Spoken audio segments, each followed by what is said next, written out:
오늘 본문인 갈라디아서 2장 20절 말씀은 우리가 너무나도 잘 아는 말씀입니다. 이 말씀은 지금까지 교회 안에서 많은 그리스도인들이 사랑해왔던 말씀이고요. 또 여러 성도님들이 암송하고 있는 구절이기도 합니다.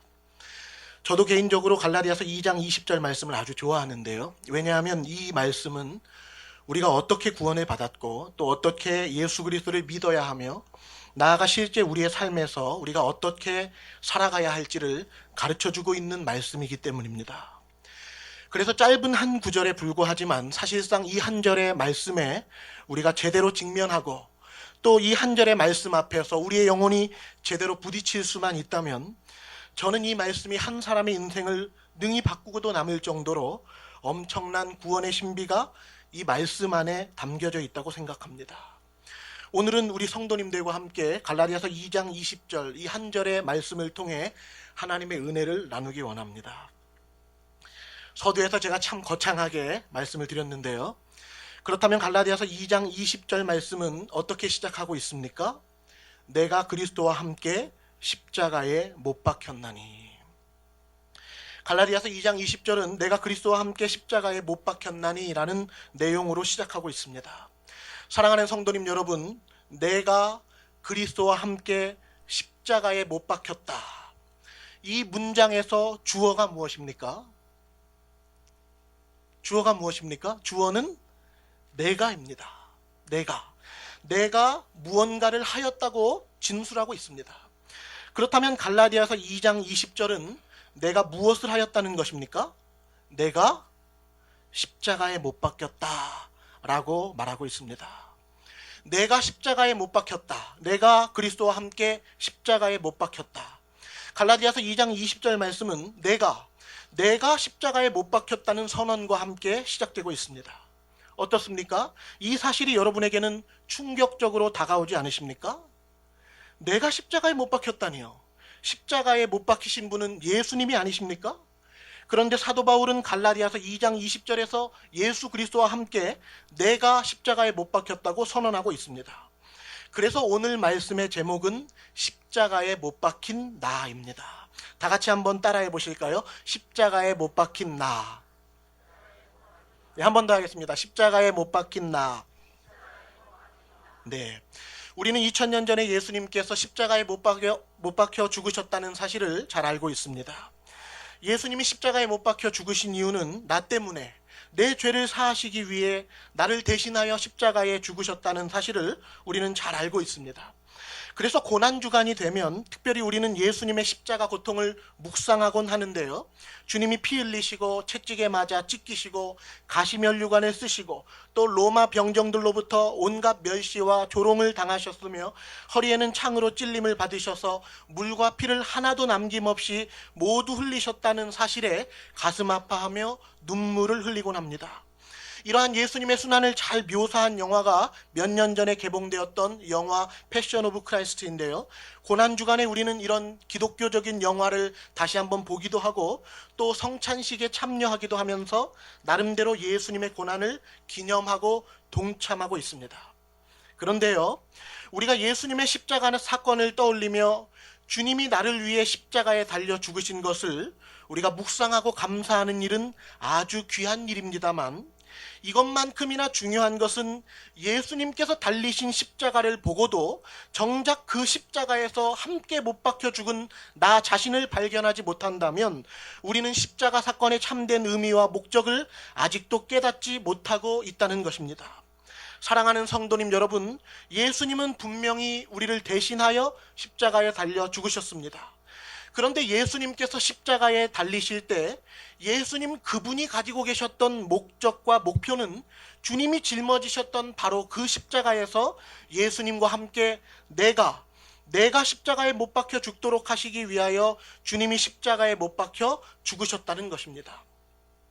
따라서 고난주간에 예수님의 순환과 죽으심에 대해서는 우리가 눈물을 흘리고 아파하면서도 정작 그 십자가에서 예수님과 함께 십자가에 못 박힌 나 자신을 발견하지 못하고 깨닫지 못한다면 고난주간에 십자가에 달리신 예수님 때문에 슬퍼하는 나의 모습을 주님이 지켜보시고 주님이 되려 우리의 우둔한 모습이 정말로 안타까워서 크게 슬퍼하시는 일이 발생할 수 있다는 것입니다.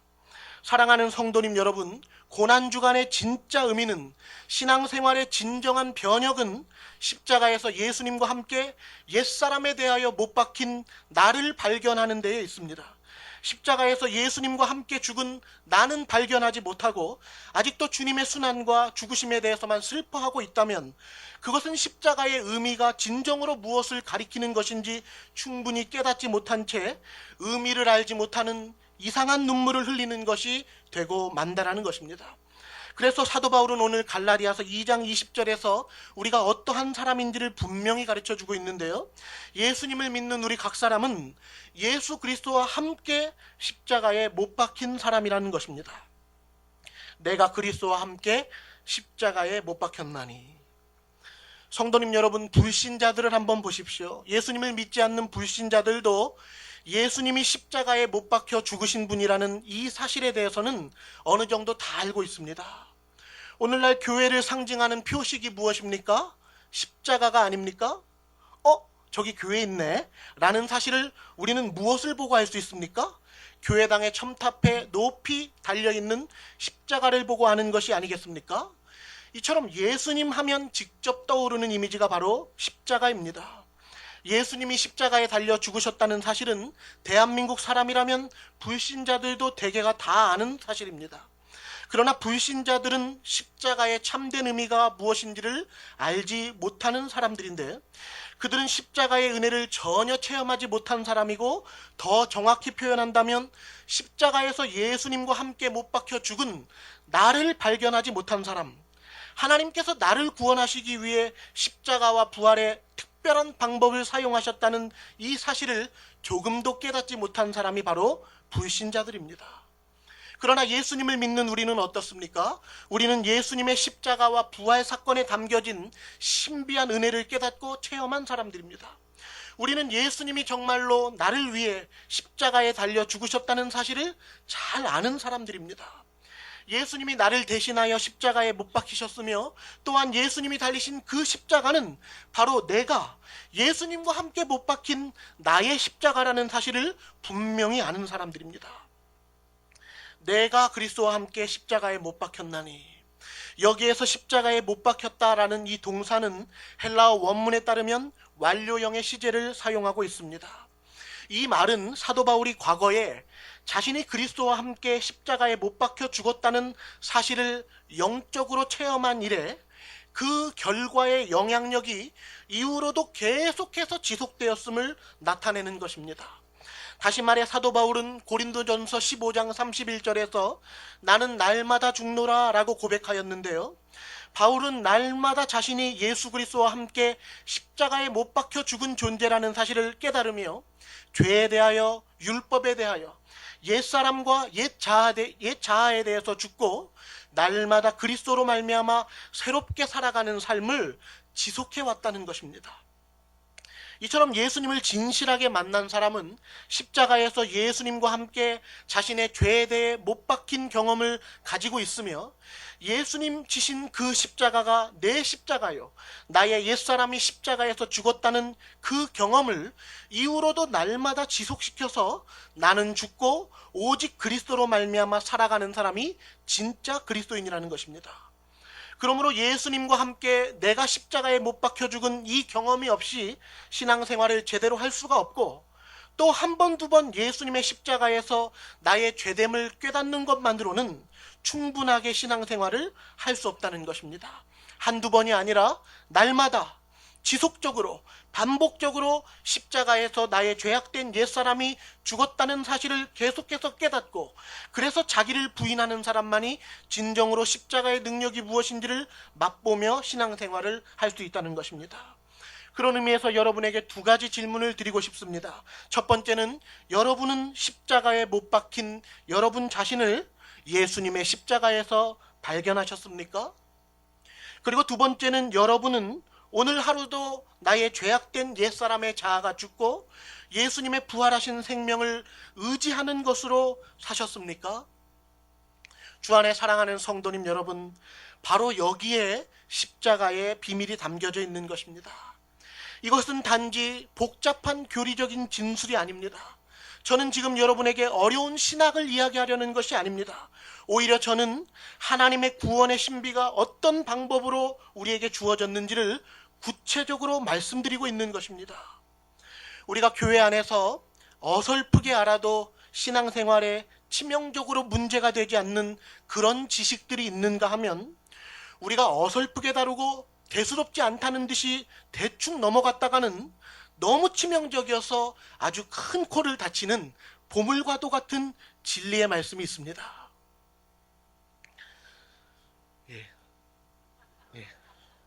제가 좀 코가 크죠? 큰 코가 다칠 수 있습니다. 이 십자가의 복음을 제대로 깨닫지 못하면 교회에 나와서 신앙생활을 많이 하는데, 꽤 제법 많은 것을 알고 있는데, 십자가에 못 박힌 나를 발견하지 못하면 큰 코를 다칠 수 있습니다. 십자가는 절대로 대충 넘어가서는 안 되는 말씀입니다. 예수님의 십자가 사건은 우리가 다 안다고 치고 그냥 넘어가 버릴 말씀이 절대로 아닙니다. 하나님께서 예수님의 십자가와 부활 사건으로 우리를 구원하시기로 작정하셨는데, 우리가 십자가를 대충 넘어가고 다른 것들로 십자가의 자리를 채우려고 하면 교회가 어떻게 되겠습니까? 교회는 예수님의 십자가와 부활을 날마다 자랑하고 그것을 사수해야만 하는 곳입니다. 그러나 안타깝게도 우리는 주님이 주신 십자가의 은혜를 충분하게 누리지 못하고 있습니다. 사랑하는 성도님 여러분, 저는 지금까지 십자가에서 예수님과 함께 못 박혀 죽은 나에 대해서 계속 반복적으로 강조하여 말씀드렸습니다.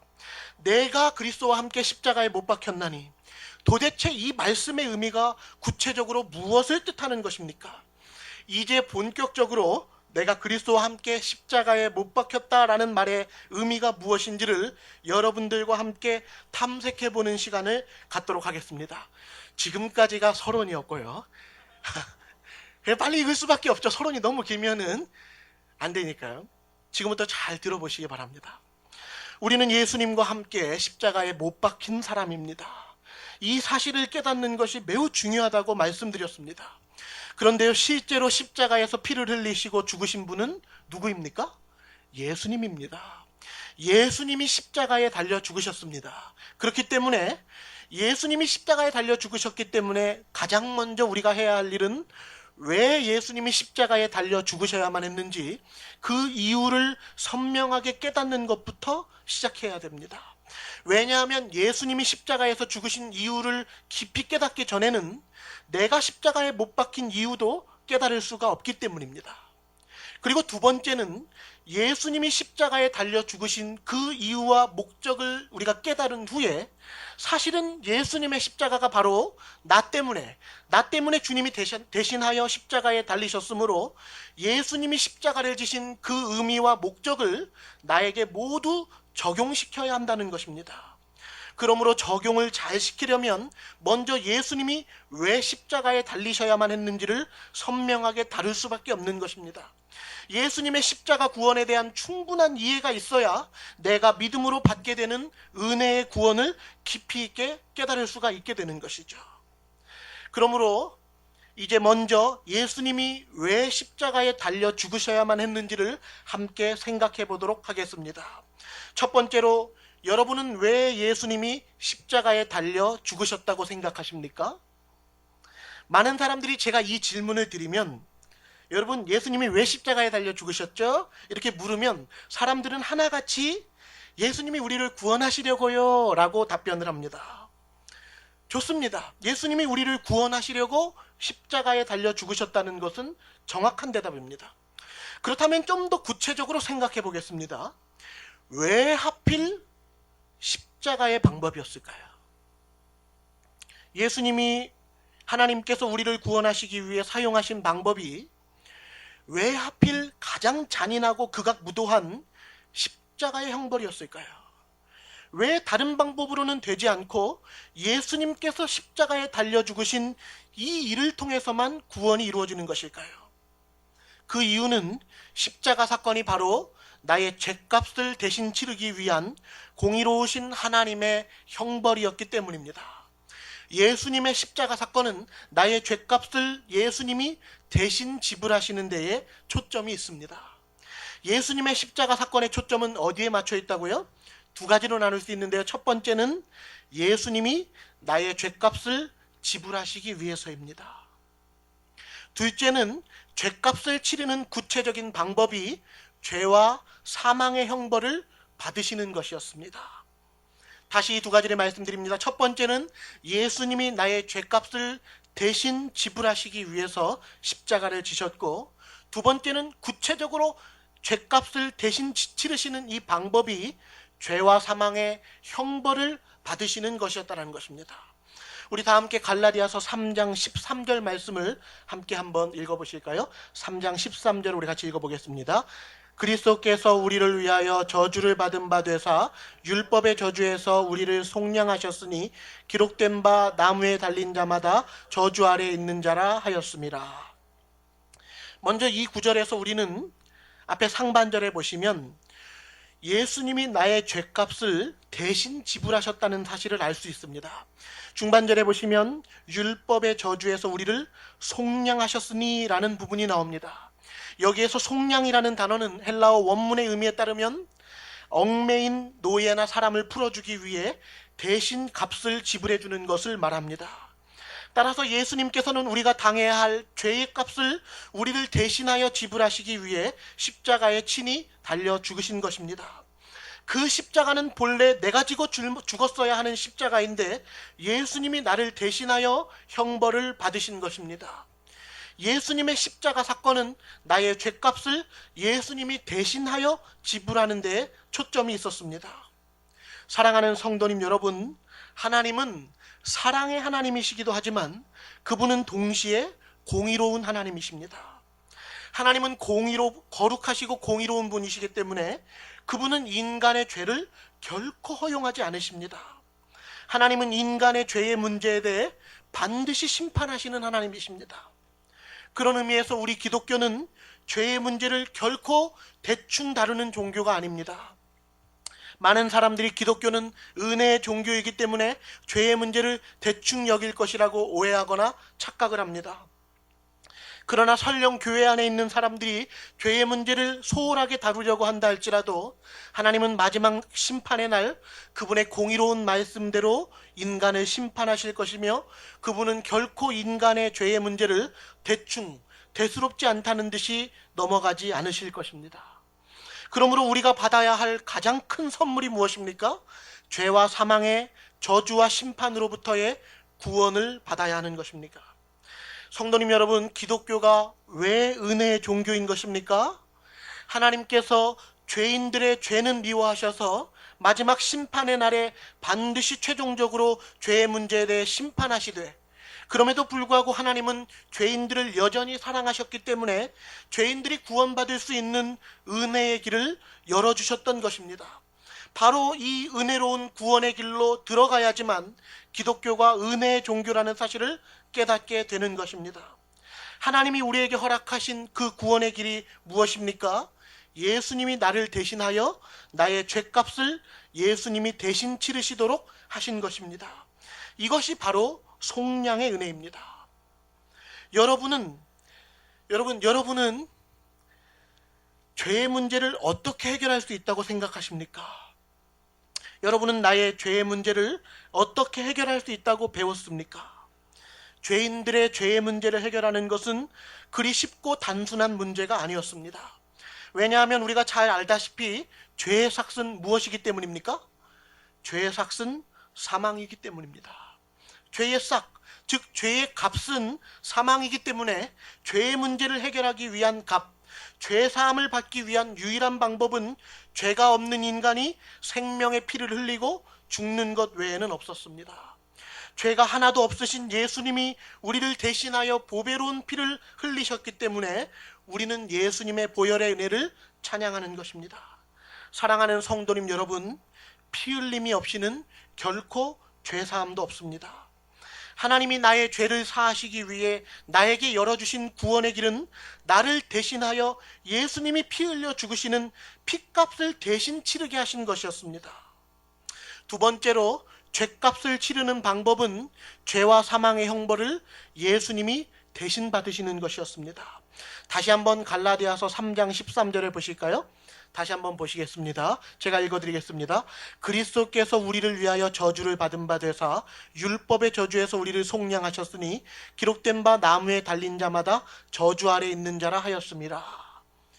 이 구절에서는 저주라는 단어가 3번이나 등장하고 있습니다. 이 말씀의 전반부에 보시면 그리스도께서 우리를 위하여 저주를 받은 바가 되셨다라고 말씀하십니다. 예수님이 나의 죄값을 대신 치르기 위해 주님이 걸어가신 구체적인 속량의 방법이 무엇입니까? 주님은 내가 받아야 할 저주의 형벌을 대신 짊어지셨습니다. 여러분, 죄는 엄청나게 무서운 것입니다. 죄가 무엇을 가져왔습니까? 죄는 심판을 가져왔습니다. 죄는 저주를 가져왔습니다.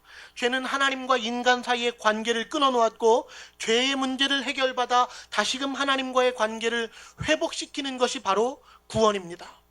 예수님이 내가 받아야 할 죄의 저주, 사망의 저주, 율법의 저주로부터 나를 구원하시려고 그분이 친히 십자가에 달려 내가 당해야 할 그 저주의 형벌을 대신 당하시는 값을 치르셨다고 말씀하십니다.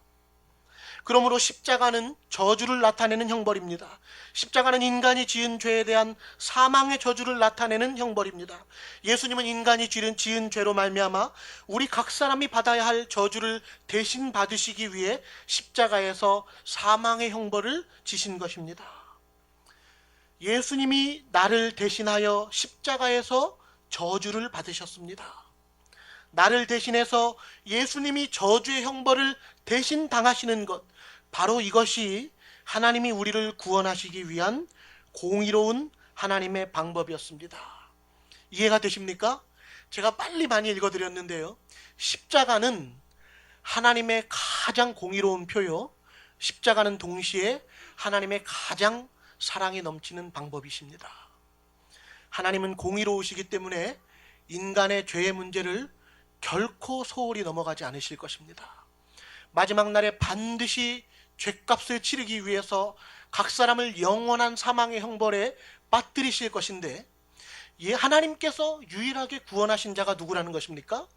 나를 대신해서 죄의 형벌, 저주의 형벌을 대신 받으신 이 예수님을 믿은 자만 구원하시겠다라는 것입니다. 십자가는 형벌입니다. 십자가는 저주입니다. 십자가는 내가 당했어야 할 그 저주와 형벌을 예수님이 당하신 것을 극명히 보여주고 있고, 예수님이 대신 그 저주와 형벌을 당하셨기 때문에 이 사실을 믿는 자에게는 예수님의 십자가가 사랑이 되는 것입니다. 예수님이 십자가의 형벌을 대신 짊어지시지 않으셨다면 우리도 영원한 영벌에 빠질 존재인데, 우리가 그 사실을 믿음으로 구원에 이르렀기 때문에 이것이 가장 큰 사랑이 된다는 것입니다. 주 안에 사랑하는 성도님 여러분, 예수님은 진짜로 십자가에 달려 죽으셨습니다. 그것은 교리가 아닙니다. 교리로 배울 뿐이지 예수님은 진짜 내가 당해야 할 그 저주를 대신해서 받으셨습니다. 마지막 심판의 날이 되면 예수님을 믿지 않는 사람은 예수님이 당하신 그 저주를 진짜 그들이 당하는 날이 오게 될 것이라는 것입니다. 하나님은 나를 구원하시기 위해 내가 받아야 할 저주를 예수님이 대신 받게 하신 것입니다. 이것이 바로 구원의 은혜입니다. 그러므로 하나님은 그냥 우리를 대충 용서해 주신 것이 아닙니다. 그냥 우리가 잘못한 죄를 대충 덮어주시면서 아이, 네가 날 사랑한다고? 알았어. 그냥 없었던 일로 해줄게. 큰맘 먹고 통쳐주는 거야. 대신 잘 지낼 거지? 이렇게 용서해 주신 것이 아닙니다. 더군다나 하나님은 우리가 교회에 나온 모습, 교회에서 열심히 하는 모습, 그래도 착하게 살려고 하고 부족하게나마 사랑하려고 하고 11조도 하고 봉사도 하고 순종하려고 하는 모습을 보이니까 그것을 기특하게 여기셔서 우리를 용서해 주신 것이 아니라는 것입니다. 죄의 용서는 죄값인 사망을 몸소 지불하신 예수님의 십자가를 보고 하신 것입니다. 그러므로 하나님은 죄의 값을 완전히 지불한 예수 그리스도의 십자가 죽음을 보시고 그의 십자가 사랑을 믿는 자들에게 죄의 용서를 허락해 주신 것입니다. 그러므로 예수님을 믿기 전 본래 나는 어떤 존재였습니까? 불신자와 하나도 다를 바가 없이 본래 나도 죄의 저주와 형벌을 받아야 할 존재였습니다. 그 저주는 내가 받았어야 할 저주였습니다. 그 저주의 형벌은 내가 당했어야 할 끔찍한 형벌이었습니다. 그러나 예수님이 내가 받을 형벌을 대신 받으신 것입니다. 따라서 만일 불신자들이 끝까지 예수님을 믿지 않고 죽음에 이르게 된다면 왜 그들은 영원한 지옥의 형벌에 떨어지게 되는 것입니까? 그들에게는 예수님께서 대신 속죄하신 십자가의 은혜가 적용되지 않았기 때문입니다. 불신자들이나 우리들 모두가 본질상 똑같은 죄악의 존재들이지만 예수님을 믿는 우리는 불신자들과 무엇이 다른 존재입니까? 우리는 우리를 대신하여 십자가에서 죄와 사망의 저주를 대신 감당하신 예수님의 속죄의 은혜를 힘입은 사람들인 것입니다. 여기까지 왜 예수님께서 십자가에 달려 죽으셔야만 했는지를 함께 살펴봤습니다. 이제 마지막으로 예수님께서 십자가에 달려 죽으신 예수 십자가의 그 은혜를 우리에게 적용시켜보는 이 과정을 함께 한번 나누고 말씀을 마무리하도록 하겠습니다. 저는 줄곧 예수님이 나를 대신해서 십자가에 달려 죽으셨다고 말씀드렸습니다. 그래서 예수님뿐만 아니라 예수님과 함께 내가 그 십자가에 달려 죽은 것이라고 말씀드렸습니다. 예수님이 나를 대신하여 죽으셨다는 것은 곧 내가 그 십자가에서 죽은 것이라는 사실을 나타낸다고 말씀드렸습니다. 그래서 예수님의 십자가 죽으심의 의미와 목적을 전부 나에게 하나하나 적용해야 한다고 했습니다. 왜냐하면 예수님 십자가는 내가 진 나의 십자가이기 때문입니다. 근데 이렇게 계속 말씀드려도 했던 말 또 하고 하는 것처럼 들리긴 하는데 이 말의 진정한 의미가 무엇인지 시원하게 이해되기가 어렵습니다. 그래서 이제 마지막으로 나를 대신하여 죽으셨다는 말의 의미가 무엇인지를 여러분들께 쉽게 한번 예를 들어보도록 하겠습니다. 만일 제가 사하구청에 오늘 오후 2시까지 제출해야 할 서류가 있는데요. 중요한 신방 약속이 갑자기 잡혀서 갈 수가 없게 됐다고 한번 생각을 해보십시오. 그래서 제가 행정 목사님이신 노주동 목사님께 부탁을 했습니다. 목사님, 제가 이 서류를 오늘 2시까지 사하구청에 제출을 해야 되는데요. 제가 이런저런 사정이 생겨갖고 못 갈 것 같아요. 목사님이 좀 저 대신해서 가주실래요? 라고 부탁을 한 것입니다. 그러면 정말 매너가 좋고 사랑이 많으신 노주동 목사님이 웃는 얼굴로 아유, 박 목사님 마음 편안하게 갔다 오세요. 제가 대신 내드리겠습니다. 라고 하시는 것입니다. 그리고 실제로 노주동 목사님은 저를 대신해서 서류를 사구청에 제출해 주셨습니다. 자, 그러면 여기서 다시 한번 잘 보십시오. 본래 서류를 사구청에 내야 하는 사람이 누구입니까? 황 목사입니다. 황 목사가 직접 서류를 사구청에 제출해야 되는 것입니다.